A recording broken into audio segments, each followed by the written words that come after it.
Item ಯಾವುದೇ ಇರಲಿ try ಮಾಡಿ ಆಚಿ ಚಿಕನ್ ಮಸಾಲಾ. ಶಾಸಕ ಮಾಗಡಿ ಬಾಲಕೃಷ್ಣ ಹುಟ್ಟುಹಬ್ಬದ ಶುಭ ಕೋರುವ ನೆಪದಲ್ಲಿ ಬೆಂಗಳೂರಿನಲ್ಲಿ 18ಕ್ಕೂ ಹೆಚ್ಚು ಕೈ ಶಾಸಕರ ಡಿನ್ನರ್ ಮೀಟಿಂಗ್ ಇದೆ. ಖಾಸಗಿ ಹೋಟೆಲ್ನಲ್ಲಿ ಔತಣಕೂಟದಲ್ಲಿ ಭಾಗಿಯಾಗಿರುವಂಥ ಸಚಿವರಾಗಿರುವಂಥ ಮಂಕಾಳ ಸುಬ್ಬ ಆಗಿರ್ಬೋದು, D Sudhakar, CP Yogeshwar, doctor Ranganath ಸೇರಿ ಹಲವರು ಸಚಿವರು ಭಾಗಿಯಾಗಿದ್ದಾರೆ. ಸಹಜವಾಗಿ ಕುತೂಹಲ ಇದು ಎಲ್ಲ ಶಾಸಕರು. ಯಾಕೆ ಅಂತ ಹೇಳಿದ್ರೆ ಶಾಸಕರಾಗಿರುವಂಥ ಮಾಗಡಿ ಬಾಲಕೃಷ್ಣ ಅವರ ಹುಟ್ಟುಹಬ್ಬ ಆಯಿತು. ಹುಟ್ಟುಹಬ್ಬದ ಒಂದು ನೆಪ ಇರಬಹುದು. ಸೊ ಬೆಂಗಳೂರಿನಲ್ಲಿ 18ಕ್ಕೂ ಹೆಚ್ಚು ಕೈ ಶಾಸಕರ ಡಿನ್ನರ್ ಮೀಟಿಂಗ್ ಆಗಿದೆ. ಖಾಸಗಿ ಹೋಟೆಲ್ನಲ್ಲಿ ಔತಣಕೂಟದಲ್ಲಿ ಭಾಗಿಯಾಗಿರುವಂಥದ್ದು ಸಚಿವರಾಗಿರುವಂಥ ಮಂಕಾಳ ಆಗಿರ್ಬೋದು, ಡಿ ಸುಧಾಕರ್, ಸಿಪಿ ಯೋಗೇಶ್ವರ್ ಮತ್ತೆ ಡಾಕ್ಟರ್ ಕೆ ರಂಗನಾಥ್ ಸೇರಿ ಹಲವರು ಸಚಿವರು ಈ ಒಂದು ಔತಣಕೂಟದಲ್ಲಿ ಭಾಗಿಯಾಗಿದ್ದಾರೆ. ಹುಟ್ಟುಹಬ್ಬ ಇರಬಹುದು, ಬಟ್ ಕೇಳಿದ್ರೆ ಹುಟ್ಟುಹಬ್ಬದಲ್ಲಿ ಯಾಕೆ ಹೋಗಬಾರ್ದು ಅಂತ ಹೇಳಬಹುದು. ಆದರೆ ಎಲ್ಲ ಶಾಸಕರು ಒಂದೇ ವೇದಿಕೆನ ಹಂಚಿಕೊಂಡಿದ್ದಾರಲ್ಲ, ಅದು ಸಹಜವಾಗಿ ಕುತೂಹಲ ಇರುವಂಥದ್ದು. ಈ ಸಮಯದಲ್ಲಿ ಕುರ್ಚಿಯ ಕಿತ್ತಾಟ, ಆಮೇಲೆ ಈ ಮಂತ್ರಿಗಿರಿಯ ವಿಚಾರವಾಗಿ ಪೈಪೋಟಿಯ ನಡುವೆ ಎಲ್ಲ ಶಾಸಕರು ಒಗ್ಗಟ್ಟಾಗಿರೋದು, ಎಲ್ಲ ಶಾಸಕರು ಒಂದೇ ಕಡೆ ಸೇರೋದು ಸಹಜವಾಗಿ ಕುತೂಹಲ ಇರುತ್ತೆ. ಹೆಸರಿಗೆ ಮಾತ್ರ ಬರ್ತ್ಡೇ ಪಾರ್ಟಿ ಇರುತ್ತೆ, ಬಟ್ ಬರ್ತ್ಡೇ ಪಾರ್ಟಿಯ ನೆಪದಲ್ಲಿ ಎಲ್ಲ ಶಾಸಕರು ಸೇರಿ ಏನು ಚರ್ಚೆ ಆಗಬೇಕು ಅದು ಚರ್ಚೆ ಆಗಿರುತ್ತೆ ಅಂತ ಹೇಳಲಾಗ್ತಾ ಇದೆ. ಸೊ ಹಂಗಾಗಿ ಈ ಪವರ್ ಫೈಟ್ ವಿಚಾರವಾಗಿ ಪವರ್ ಫೈಟ್ ಚರ್ಚೆಯ ಬೆನ್ನಲ್ಲೇ ಡಿಕೆಶಿ ಬಣದ ಶಾಸಕರಿಂದ ಮೀಟಿಂಗ್ ಇದು. ಅಧಿಕಾರ ಹಸ್ತಾಂತರಕ್ಕೆ ಡಿಕೆಶಿ ಬೆಂಬಲಿತ ಕಾಂಗ್ರೆಸ್ ಶಾಸಕರು ಪಟ್ಟನ್ನು ಹಿಡಿದಿದ್ದಾರೆ. ಸಿಎಂ ಆಪ್ತ ಬಳಗ ವಿದೇಶಿ ಪ್ರವಾಸದಲ್ಲಿದ್ದರೆ ಇದರ ಬೆನ್ನಲ್ಲೇ ಈ ರೀತಿಯ ಮೇಜರ್ ಡೆವಲಪ್ಮೆಂಟ್ ಆಗ್ತಾ ಇದೆ. ಕಳೆದ ವಾರ ದೆಹಲಿಗೆ ಹೋಗಿದ್ರು ಡಿಕೆಶಿ ಬೆಂಬಲಿತ ಶಾಸಕರು ಮತ್ತು ಸಚಿವರು. ಶಾಸಕ ಉದಯಗೌಡ ನೇತೃತ್ವದಲ್ಲಿ ಹೈಕಮಾಂಡ್ ಅವರನ್ನು ಭೇಟಿ ಮಾಡಿ ಸಹಜವಾಗಿ ತಮ್ಮ ಬೇಡಿಕೆ ಅಥವಾ ತಮ್ಮ ನಾಯಕರ ಪರವಾಗಿ ಮಾತುಗಳನ್ನು ಆಡಿರ್ತಾರೆ, ಬೇಡಿಕೆಯನ್ನು ಇಟ್ಟಿರ್ತಾರೆ. ಸಿದ್ದರಾಮಯ್ಯ ಆಪ್ತರ ಈ ಒಂದು ಫಾರಿನ್ ಟೂರ್ ಇದೆಯಲ್ಲ, ಸೊ ಈಗ ಈ ಒಂದು ಫಾರಿನ್ ಪ್ರವಾಸಕ್ಕೆ ಡಿಕೆಶಿ ಕ್ಯಾಂಪ್ ಕೌಂಟರ್ ಕೊಡೋದಕ್ಕೆ ಮುಂದಾಯ್ತಾ ಅನ್ನುವಂಥ ವಿಚಾರ.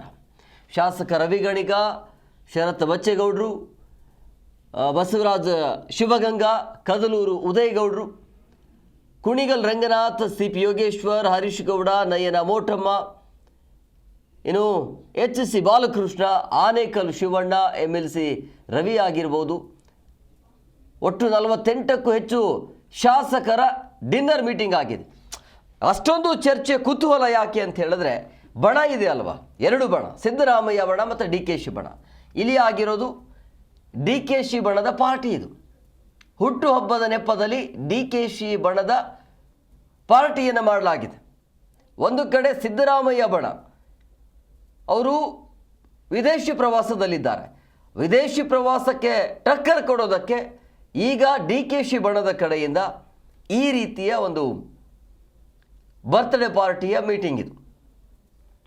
ಬರ್ತ್ಡೇ ಇದೆ, ಬರ್ತ್ಡೇ ಇಲ್ಲ ಅಂತಲ್ಲ, ಬರ್ತ್ಡೇಯ ಹೆಸರಿನಲ್ಲಿ ಸೇರಿರುವಂಥ ಶಾಸಕರು, ಸಚಿವರು. ಈ ಬಗ್ಗೆ ಮತ್ತಷ್ಟು ಮಾಹಿತಿ ನೀಡ್ತಾರೆ ನಮ್ಮ ಹಿರಿಯ ಪ್ರತಿನಿಧಿ ರಾಜಪ್ಪ ಸುತ್ತೂರು ಫೋನ್ ಸಂಪರ್ಕದಲ್ಲಿದ್ದಾರೆ. ರಾಜಪ್ಪ, ಬರ್ತ್ಡೇಯ ನೆಪದಲ್ಲಿ ಡಿಕೆಶಿ ಬಣದಿಂದ ಈ ರೀತಿಯ ಒಂದು ಮೀಟಿಂಗ್ ಮಾಡಲಾಗ್ತಾ ಇದೆ, ಏನೆಲ್ಲ ಚರ್ಚೆ ಆಗಿರಬಹುದು ಅಂತೇಳಿ.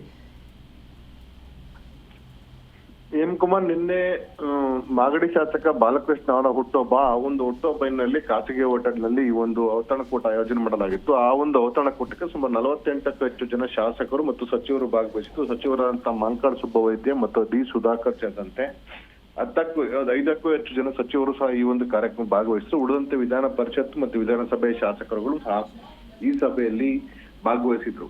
ಹಾಗಾಗಿ ಈ ಒಂದು ಸಭೆ ಡಿಕೆ ಶಿವಕುಮಾರ್ ಅವರ ಬಣದಲ್ಲಿ ಕೂಡಿಸ್ಕೊಂಡಿರುವಂತಹ HC ಬಾಲಕೃಷ್ಣ ಆಗಿರೋ ಕಾರಣಕ್ಕೋಸ್ಕರ ಡಿಕೆ ಶಿವಕುಮಾರ್ ಅವರ ಬಣದ ಶಾಸಕರು ಸಭೆ ಸಿದ್ದರಾಮಯ್ಯ ವಿರುದ್ಧವಾಗಿ ಏನೋ ಸಂದೇಶವನ್ನು ಸಾರುವಂತ ನಿಟ್ಟಿನಲ್ಲಿ ಈ ಒಂದು ಸಭೆಯಲ್ಲಿ ಎಲ್ಲ ಶಾಸಕರು ಒಟ್ಟಾಗಿರುವಂತದ್ದು ಒಂದು ಸಂದೇಶ ಈಗ ತೆರಳಿ ಹೋಗಿದೆ. ವಿಶೇಷವಾಗಿ ಮುಖ್ಯಮಂತ್ರಿ ಸಿದ್ದರಾಮಯ್ಯನವರ ಬೆಂಬಲದ ಶಾಸಕರು ವಿದೇಶ ಪ್ರಯಾಣವನ್ನು ಕೈಗೊಂಡ್ರು. ಆ ವಿದೇಶ ಪ್ರಯಾಣ ಕೈಗೊಂಡ ನಂತರ ಡಿಕೆ ಅದಕ್ಕೆ ಕೌಂಟರ್ ಕೊಡಬೇಕು ಅಂತ ತುಂಬಾ ದಿನದ ಪ್ಲಾನ್ ಅನ್ನ ಮಾಡ್ಕೊಂಡಿದ್ರು. ವಿಶೇಷವಾಗಿ ದೆಹಲಿಗೆ ಶಾಸಕರನ್ನು ಕರ್ಕೊಂಡು ಹೋಗ್ಬೇಕು ಅಂತ ಚರ್ಚೆ ಇತ್ತು. ಆದ್ರೆ ಕಳೆದ ಬಾರಿ ದೆಹಲಿಗೆ ಶಾಸಕರು ಹೋಗಿದ ನಂತರ ಡಿಕೆ ಶಿವಕುಮಾರ್ ಶಾಸಕರು ಯಾರನ್ನು ಕೇಳ್ಕೊಂಡು ಹೋಗಿದ್ರು ನನಗೆ ಗೊತ್ತಿಲ್ಲ ಅಂತ ಹೇಳುವ ಮೂಲಕ ಶಾಸಕರನ್ನ ಅಪಮಾನ ಮಾಡಿದ್ರು ಅಂತ ಒಂದು ವಿಷಯ ಶಾಸಕರಲ್ಲೇ ಒಂದು ಚರ್ಚೆ ಆಗಿತ್ತು. ನಂತರವಾಗಿ ಶಾಸಕರು ಈ ಒಂದು ವಿಷಯದಲ್ಲಿ ಹಿಂದೆ ಸರಿದಿದ್ರು. ಡಿಕೆ ಶಿವಕುಮಾರ್ ದೆಹಲಿಗೆ ಕರೆದು ಸಹ ಅವ್ರು ತೆರಳಿಲ್ಲ. ಹೀಗಾಗಿ ಈಗ ಮತ್ತೊಮ್ಮೆ ಈ ಒಂದು ಅಧಿಕಾರ ಹಂಚಿಕೆ ಸೂತ್ರವನ್ನ ಜಾರಿಗೊಳಿಸಬೇಕು ಅನ್ನೋ ವಿಷಯವನ್ನು ಸಹ ನಿನ್ನೆ ಈ ಒಂದು ಡಿನ್ನರ್ ಕೂಟದಲ್ಲಿ ಚರ್ಚಿಸಿದ್ದಾರೆ. ಮತ್ತು ಆದಷ್ಟು ಶೀಘ್ರವಾಗಿ ಈ ಪಕ್ಷದ ವರಿಷ್ಠರು ಅಥವಾ ಹೈಕಮಾಂಡ್ ಅವರು ಈ ಗೊಂದಲವನ್ನ ಬಗೆಹರಿಸುವ ಮೂಲಕ ರಾಜ್ಯದಲ್ಲಿ ಏನೋ ಅಧಿಕಾರ ಹಂಚಿಕೆ ಮುಖ್ಯಮಂತ್ರಿಗಳು ಸಿದ್ದರಾಮಯ್ಯ ಇರ್ಬೋದು ಅಥವಾ ಡಿ.ಕೆ. ಶಿವಕುಮಾರ್ ಇರ್ಬೋದು, ಇಬ್ಬರ ನಡುವೆ ಯಾವ ಗೊಂದಲಗಳಿವೆ ಅಥವಾ ಅಧಿಕಾರ ಹಂಚಿಕೆ ಸೂತ್ರ ಏನಿದೆ ಆ ಸೂತ್ರದ ಪ್ರಕಾರ ಆದಷ್ಟು ಶೀಘ್ರವಾಗಿ ಸಮಸ್ಯೆಯನ್ನು ಇತ್ಯರ್ಥಪಡಿಸಬೇಕು ಅಂತ ಡಿಮ್ಯಾಂಡ್ ಅನ್ನ ಈ ಒಂದು ಸಭೆಯಲ್ಲಿ ಮಾಡಿದ್ದಾರೆ ಅಂತ ಮಾಹಿತಿ ಲಭ್ಯವಾಗ್ತಾ ಇದೆ. ಒಟ್ಟಾರೆಯಾಗಿ ಈಗ ಸಿದ್ದರಾಮಯ್ಯ ಬಣದ ಶಾಸಕರು ದೆಹಲಿಗೆ ಏನು ವಿದೇಶಕ್ಕೆ ತೆರಳಿದ್ದಾರೆ ಅವರ ಸಂಖ್ಯೆನೂ ಸಹ 30ಕ್ಕೂ ಹೆಚ್ಚು ಜನ ಶಾಸಕರು ತೆರಳಬೇಕು ಅಂತ ಅನ್ಕೊಂಡ್ರು. ಅಂತಿಮವಾಗಿ ಕೇವಲ 11 ಜನ ಮಾತ್ರ ವಿದೇಶಕ್ಕೆ ಪ್ರಯಾಣಕ್ಕೆ ತೆರಳಿದ್ರು. ಹಾಗಾಗಿ ಆ ಎಲ್ಲ ಶಾಸಕರ ಡಿಮ್ಯಾಂಡು ಸಹ ಇದೇ ಆಗಿತ್ತು. ಇತ್ತೀಚೆಗೆ ಸತೀಶ್ ಜಾರಕಿಹೊಳಿ ಎಐಸಿಸಿ ಅಧ್ಯಕ್ಷನ ಭೇಟಿ ಮಾಡಿ ಆದಷ್ಟು ಗೊಂದಲವನ್ನ ಬಗೆಹರಿಸಿ ಅಂತ ಮನವಿಯನ್ನು ಮಾಡಿದ್ರು ಮತ್ತು ಎಲ್ಲ ಇತರ ಸಚಿವರುಗಳು ಸಹ ಅದನ್ನೇ ಮಾಡ್ತಾ ಇದ್ದಾರೆ. ಹಾಗಾಗಿ ಈ ತಿಂಗಳಾಂತ್ಯ ಅಥವಾ ಏನು ಬಜೆಟ್ ನಂತರ ಈ ಒಂದು ಗೊಂದಲಕ್ಕೆ ತೆರೆಯುವಂತ ಸಾಧ್ಯತೆ ಇದೆ. ಈ ನಡುವೆ ಹಲವಾರು ದಿನಗಳಿಂದ ಸುಮ್ಮನಿದ್ದಂತ ಕಾಂಗ್ರೆಸ್ನ ಶಾಸಕರು, ವಿಶೇಷವಾಗಿ ಡಿಕೆ ಬಣದ ಶಾಸಕರು ಔತಣಕೂಟದ ನೆಪದಲ್ಲಿ ಮತ್ತೆ ಒಟ್ಟಾಗಿರುವಂತದ್ದು ಈಗ ಮಹತ್ವದ ಬೆಳವಣಿಗೆ. ಹಾಗಾಗಿ ಮುಂದಿನ ದಿನಗಳಲ್ಲಿ ಈ ಎಲ್ಲ ಶಾಸಕರು ಒಟ್ಟಾಗಿ ಯಾವ ನಿರ್ಣಯವನ್ನು ಕೈಗೊಳ್ತಾರೆ ಅನ್ನೋದು ಸಹ ಕುತೂಹಲಕ್ಕೆ ಕಾರಣವಾಗಿದೆ. ಆದಷ್ಟು ಶೀಘ್ರವಾಗಿ ಹೇಗಿದ್ರು ಮಾರ್ಚ್ 6ರಿಂದ ಬಜೆಟ್ ಅಧಿವೇಶನ ಆರಂಭವಾಗುತ್ತೆ.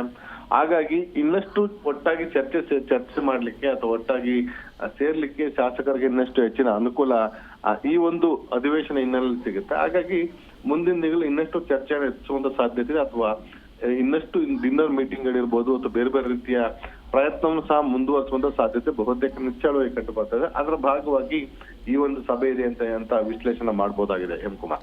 S, okay, thank you Rajappa ನಿಮ್ಮೆಲ್ಲ ಡೀಟೇಲ್ಸ್ಗಾಗಿ.